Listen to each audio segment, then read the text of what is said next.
Si tu es français et que tu veux faire du e-commerce, la question se pose souvent, quel régime de société appliquer à mon activité? En effet, toute activité professionnelle en France doit être déclarée, et oui, c'est la loi. Mais pour autant, la France propose différents régimes, dont un tout à fait intéressant pour des personnes qui se lancent sans prendre trop de risques. Et tu vas voir, c'est ici ce que l'on va décortiquer, l'auto-entreprise, quelles incidences ça a, comment se déclarer, quels avantages, quelles sont les charges, etc., etc. Mais avant de commencer, je précise que je suis moi formateur pour tout ce qui concerne le e-commerce, mais pas du tout pour tout ce qui concerne la fiscalité. Aussi, j'ai pris cette présentation sur des informations qui sont disponibles publiquement. Je mettrai les liens dans les ressources, service public, portail auto-entrepreneur.fr, BPI France-création.fr, etc., etc. Je précise qu'ici, il ne s'agit que d'une synthétisation de tout ce qui se trouve publiquement. Je ne propose pas mon interprétation. Ça n'a uniquement qu'un seul but, de l'information, et en aucun cas, ça ne représente un conseil ou une incitation quelconque. Je ne peux pas être tenu pour responsable quant à son application et comment tu vas l'appliquer si tu veux l'appliquer, quant aux mises à jour qui sont effectuées sur ces statuts-là. Tout cela, ça leur relève de ta responsabilité. Les informations que j'ai recueillies ont été faites le 23 septembre 2019. Elles pourraient avoir évolué d'ici à ce que tu visionnes cette vidéo. Donc, vérifie derrière s'il n'y a pas eu d'évolution. Je recommande évidemment, si tu as des questions, à faire appel à un fiscaliste qui saura y répondre. Alors, une fois qu'on a fait cette petite mise en garde, qu'est-ce qu'une auto-entreprise? Une auto-entreprise, c'est une entreprise individuelle qui est là pour exercer une activité commerciale, artisanale ou libérale, sauf certaines activités, donc ça ne va pas nous concerner comme les médecins et autres, à titre principal ou complémentaire, ça peut être en complément d'une activité que vous avez déjà, comme un salariat, et dont l'entreprise individuelle remplit les conditions du régime fiscal de la micro-entreprise qui opte pour exercer en franchise de TVA. On va expliquer cela tout à l'heure. Donc moi, comme je l'ai dit ici, je vais épurer un petit peu toutes les ramifications de l'auto-entreprise et je vais me concentrer uniquement sur ce qui va concerner le commerce, plus particulièrement le e-commerce, la vente en ligne. On parlera ici d'une micro-BIC, bénéfices industriels et commerciaux. Ok? Super. Petite question qui arrive souvent parmi les gens qui sont demandeurs d'emploi. Est-ce que je peux être un demandeur d'emploi et en parallèle ouvrir une auto-entreprise? Est-ce que c'est possible? Et est-ce que j'y perds quelque chose? Alors, vous pouvez totalement cumuler les revenus de votre activité indépendante avec les allocations chômage ou bénéficier sous condition d'une aide versée par Pôle emploi. Il est possible donc d'exercer une activité non agricole en même temps de devenir auto-entrepreneur au titre d'une activité non agricole, ce qui tombe bien puisque l'on parle de e-commerce. Et pour tous ceux qui veulent faire de la vente de leurs œuvres, un artiste, un auteur peut lui aussi devenir auto-entrepreneur au titre d'une activité qui ne relève pas de la maison des artistes. Donc la réponse est oui. Si tu as là aussi des questions, le mieux encore, ça serait de te rapprocher de ton conseiller Pôle emploi et de les lui poser directement. Mais a priori, il n'y a aucun problème. Une micro-entreprise, c'est une société qui ne va pas pouvoir dépasser les 170 000 euros de chiffre d'affaires annuel. Et si tu commences en cours d'année pour ta première année, c'est calculé au prorata, hein, pourcentage de l'année, pourcentage de 170 000 euros. Ça rentre dans le cadre de la micro-entreprise. Au-delà, il faudra changer de régime. Et pour ce qui est de la franchise de TVA, c'est-à-dire pas de TVA ni à payer ni à percevoir en retour, Eh bien, c'est valable dans le cas d'une auto-entreprise jusqu'à 91 000 euros de chiffre d'affaires sur l'année. Donc, comme tu peux le voir, il y a de la marge. Il y a vraiment beaucoup de marge pour démarrer. 91 000 euros de chiffre d'affaires, c'est beaucoup d'argent sur une année, surtout quand on se lance. Et si on parle de 2 années cumulées, c'est-à-dire une après l'autre, il ne faut pas que ça dépasse 82 800 euros chacune des années. Attention, comme je l'ai dit tout à l'heure, en aucun cas l'auto-entrepreneur ne pourra déduire des charges ni amortir le matériel comme voilà, les coûts de téléphonie, les frais de déplacement, etc. etc. C'est un régime qui va vraiment s'appliquer aux personnes qui se lancent jusqu'à un certain seuil. Et puis à partir de là, on va pouvoir faire évoluer son entreprise. La grande question qui arrive souvent, c'est quelles sont les charges d'une micro-entreprise. Qu'est-ce que je dois payer lorsque j'ai ouvert mon auto-entreprise? Alors, il y a évidemment les charges sociales. Les charges sociales, l'avantage ici, c'est qu'on a un régime simplifié de calcul et de paiement des cotisations et des contributions sociales obligatoires. C'est assez génial comme système parce que de chez soi, on peut tout faire. Ça se fait chaque mois ou chaque trimestre sur option, donc on peut choisir, ou une fois par mois ou une fois par trimestre, et ça va être déclaré en fonction du chiffre d'affaires que tu auras généré pendant la période, donc pendant le trimestre ou pendant le mois en cours, le mois de déclaration. Il s'agit de 12,8% du chiffre d'affaires réalisé. 12,8%. Ça comprend toutes les cotisations relatives à ta protection sociale obligatoire. L'assurance maladie, maternité, invalidité, décès, retraite complémentaire, la retraite complémentaire obligatoire, les allocations familiales, CSG, CRDS, etc., etc. Ces 12,8% comprennent tout. Alors lorsqu'on est un auto-entrepreneur dans le monde du e-commerce, généralement, on n'a pas des grandes marges. Et 12,8%, ça peut peser lourd sur la balance au niveau des coûts. Et ça, c'est la force de cette auto-entreprise en France. C'est vraiment un outil puissant en France. D'un point de vue fiscal, on n'est pas toujours les meilleurs. Mais alors, au niveau de ce régime-là, je crois que c'est quasiment imbattable puisqu'il y a des exonérations qui sont proposées pour les personnes qui n'ont jamais obtenu d'aide à la création, l'ACRE, depuis 3 ans. C'est-à-dire que tu crées pour la première fois ton entreprise, tu as droit à l'ACRE, il n'y a pas de formalité à avoir, il n'y a pas de formalité à faire, c'est valable jusqu'à 80 000 euros et des poussières et 80 000 euros 48 du chiffre d'affaires annuel. Donc tant que tu n'as pas dépassé ces 80 000 euros de chiffre d'affaires, eh bien tu as droit à une exonération des charges sociales. Les charges applicables vont être beaucoup plus petites et super intéressant dans le cas du e-commerce. Donc jusqu'à la fin du 3e trimestre de l'année civile, suivant la date d'inscription, les charges sociales vont correspondre uniquement à 3,20%. Toujours dans le cas du commerce, hein, attention, hein, d'autres régimes, si c'est du service, etc., c'est appliqué différemment. Mais ici, pour ce qui nous intéresse, 3,20%, c'est très faible. Et au-delà de ce 3e trimestre, eh bien, il y a encore 4 trimestres suivants, donc une année complète, à 6,40%, et l'année d'après, à 9,60%. Ce qui est évidemment un peu plus, mais ce qui reste toujours super intéressant. Donc la première et la deuxième année en tout cas, sans aucun doute, ultra intéressant. La troisième, il faudra vérifier en fonction du chiffre et des bénéfices que l'on fait. Mais pour démarrer, c'est parfait.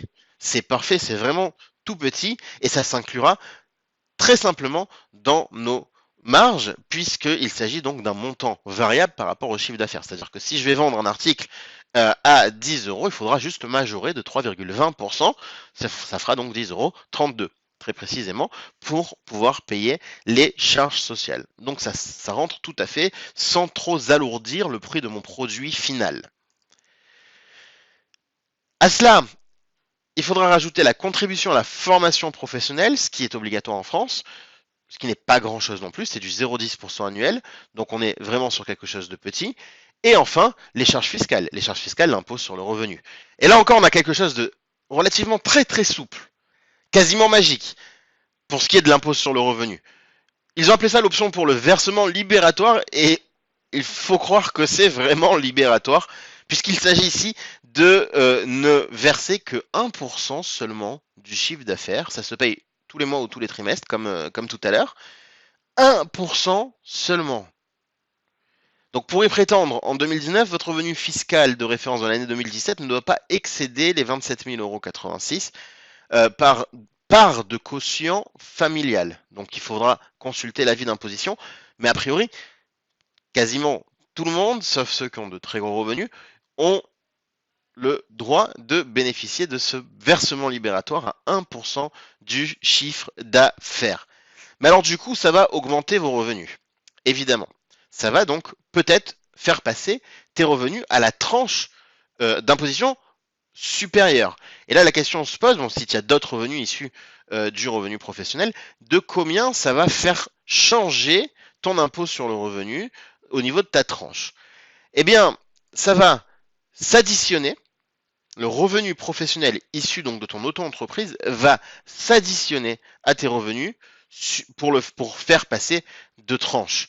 Il ne sera pas imposé si tu choisis cette option pour le versement libératoire, ce qui n'est pas une obligation, tu pourrais faire différemment, mais si tu choisis cette option-là, eh bien, il ne sera pas imposé, tu auras payé 1%, mais en revanche, la tranche changera.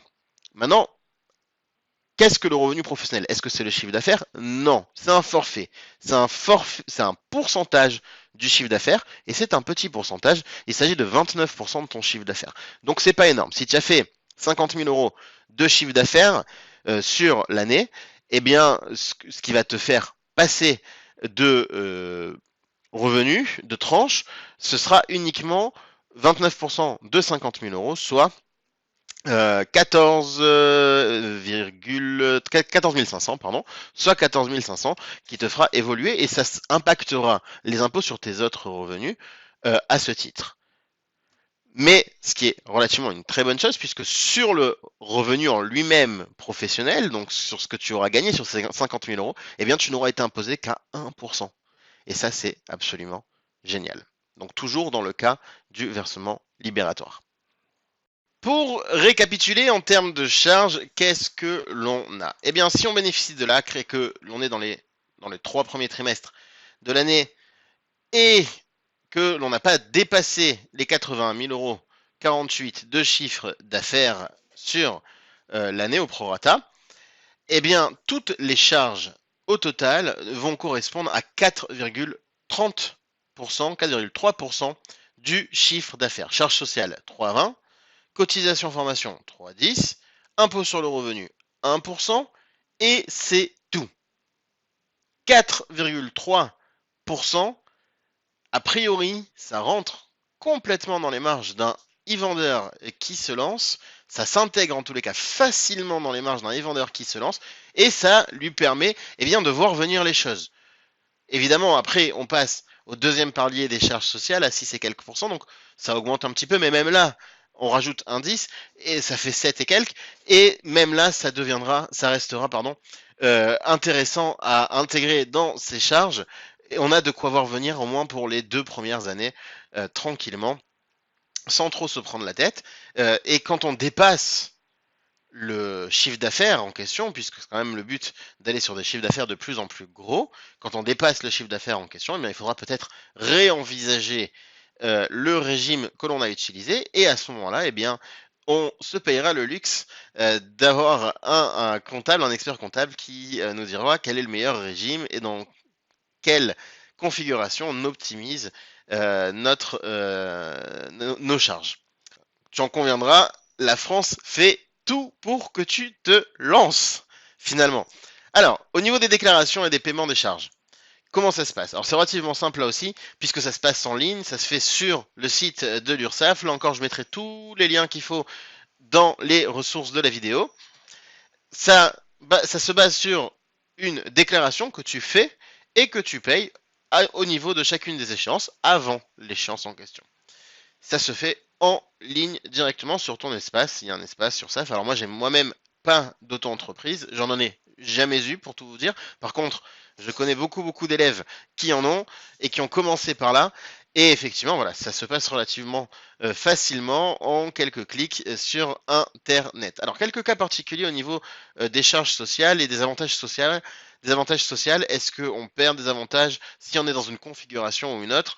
Si on est salarié, par exemple, eh bien, c'est important de savoir que tu restes affilié au régime salarié pour ton assurance maladie, maternité. Après avoir cotisé pendant 1 an au moins en tant qu'indépendant, tu pourras aussi bénéficier des indemnités journalières maladie pour ton activité indépendante. Il faut d'abord cotiser 1 an et c'est sous condition de revenus. Là encore, tu verras ça dans les ressources. Si tu es maintenant retraité, il y a des conditions à remplir pour cumuler sans restriction la pension et une activité professionnelle. Ça relève du dispositif du cumul emploi-retraite. Avoir liquidé l'ensemble de tes pensions de retraite auprès des régimes obligatoires, avoir l'âge légal du départ en retraite et une pension à taux plein ou l'âge du taux plein. Les meilleurs pour te renseigner, c'est pas moi, c'est les caisses de retraite qui te versent la pension. Donc, tu les appelles et tu vérifies auprès d'eux. Et enfin, un autre cas particulier qui revient assez souvent, c'est le cas d'un bénéficiaire d'une pension d'invalidité. Est-ce que j'ai toujours droit de toucher ma pension d'invalidité si j'ouvre une autre entreprise? Et jusqu'à quel niveau? Et la réponse est oui, là encore. Tu peux cumuler ta pension versée par la Sécurité sociale pour les indépendants ou la CIPAV avec l'activité de ton choix. Il faudra en informer la caisse qui reverse ta pension et il y a des paliers. Donc les plafonds, là aussi, ils sont assez souples. Pour la pension d'incapacité au métier, le montant du revenu doit être inférieur à 3 fois le montant de ta pension. Ça veut dire quoi? Tu prends le montant de ta pension, tu le multiplies par 3, ton revenu issu du e-commerce, donc on a dit tout à l'heure le calcul du revenu, c'était 29% du chiffre d'affaires, donc 29% du chiffre d'affaires doit être inférieur à 3 fois ce que tu gagnes avec la pension. Au-delà de ça, ta pension peut être réduite ou suspendue. Alors si c'est une pension d'invalidité totale et définitive, le montant du revenu doit être inférieur à 1,4 fois le montant de la pension. Là, ça change, c'est plus 3 fois, c'est 1,4, ce qui est relativement souple aussi. Ça veut dire que si tu gagnes 2000 euros de ta pension d'invalidité, eh bien tu peux gagner avec ton e-commerce jusqu'à 2800 euros, si je ne me trompe pas, non c'est ça, 2800 euros, sans que ta pension d'invalidité ne soit touchée. Si tu dépasses ce montant-là, et si c'est une pension d'incapacité au métier, c'est 3 fois, on a dit donc 2000 euros, ça ferait 6000 euros. Si cela dépasse, encore une fois, ça peut être réduit, ça ne va pas être suspendu totalement tout de suite, ça peut commencer par être réduit ou voire suspendu, mais ça voudra dire que tu gagnes beaucoup d'argent de l'autre côté. Là encore, tu peux demander des renseignements auprès de la caisse qui te verse ta pension d'invalidité, c'est même important que tu le fasses. L'AGFIF peut t'apporter aussi une aide financière à la création, et là tu peux voir ça sur leur site internet, donc c'est vraiment très souple. On veut aider, la France en tous les cas veut aider à la création d'entreprises, à la création d'autres entreprises pour commencer. Et c'est vraiment intéressant finalement, quel que soit le cas particulier dans lequel on se trouve, on ne perd finalement pas de droits. Alors, il y en a qui se posent la question, oui mais j'ouvre mon auto-entreprise, tout d'un coup je ne veux plus l'avoir, je fais faillite, etc. Qu'est-ce qui se passe? Donc ça aussi, tu peux faire une cessation d'activité, c'est facile, ça se fait en ligne et ça prend effet à la fin de l'année, au 31 décembre. Alors comment on ouvre son auto-entreprise? Ça se fait en ligne. Ça se fait en ligne en, je crois, 10 clics précisément sur auto-entrepreneur.ursaf.fr ou encore guichet-entreprise.fr. Comme document, il te faudra un justificatif d'identité. Donc c'est pas grand chose. Et tu devras choisir à ce moment-là si tu veux opter pour ce versement libératoire dont on a parlé tout à l'heure par rapport à l'impôt sur le revenu à 1% du chiffre d'affaires. Une fois que tu as fait la déclaration, l'INSEE t'attribue un numéro d'identification, le numéro de ciré, avec un code qualifiant pour ton activité, l'APE, et ton entreprise est déclarée aux services fiscaux ainsi qu'au régime de protection sociale obligatoire. Ça se fait dans la foulée automatiquement. Suite à ton inscription en tant qu'auto-entrepreneur, ton agence de sécurité sociale pour les indépendants t'envoie une notification d'affiliation avec les données administratives relatives à ton inscription. C'est important que tu les gardes et que tu les conserves. Ça te sera utile par la suite. Alors voilà, on termine cette courte présentation sur l'auto-entreprise appliquée au e-commerce. J'espère que ça te sera utile. Je pense que tu as compris quels sont les intérêts de cette structure pour quelqu'un qui se lance. Il ne devrait prendre finalement aucun risque avec des avantages en termes de charges très réduites, avec le droit à la formation, ce qui peut vraiment aider aussi par la suite, et pas d'impact ou très peu suivant les cas sur tes autres droits et tes revenus. Alors je termine sur une petite citation de Churchill. Un pessimiste voit la difficulté dans chaque opportunité, un optimiste voit l'opportunité dans chaque difficulté. On pourrait croire qu'ouvrir une société, eh bien ça paraît être une montagne, une difficulté en soi, ou plusieurs petites difficultés, et finalement en réalité quand on creuse un petit peu, eh bien on se rend compte qu'il y a pas mal de dispositifs à notre service qui nous permettent de transformer ça en opportunité.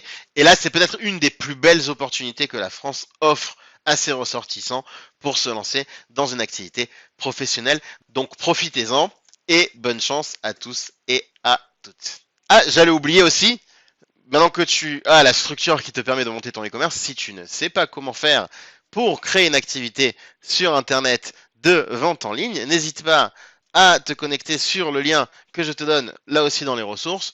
On dispose de plusieurs cursus qui essayent de couvrir un maximum de domaines dans le monde du e-commerce. Il y a forcément ton bonheur là-dedans. Et si tu sais vraiment pas comment commencer, il y a même 3 cours offerts qui te permettent de lancer ta première boutique gratuitement. Tu peux voir ça donc dans les liens des ressources. Bonne chance à toi!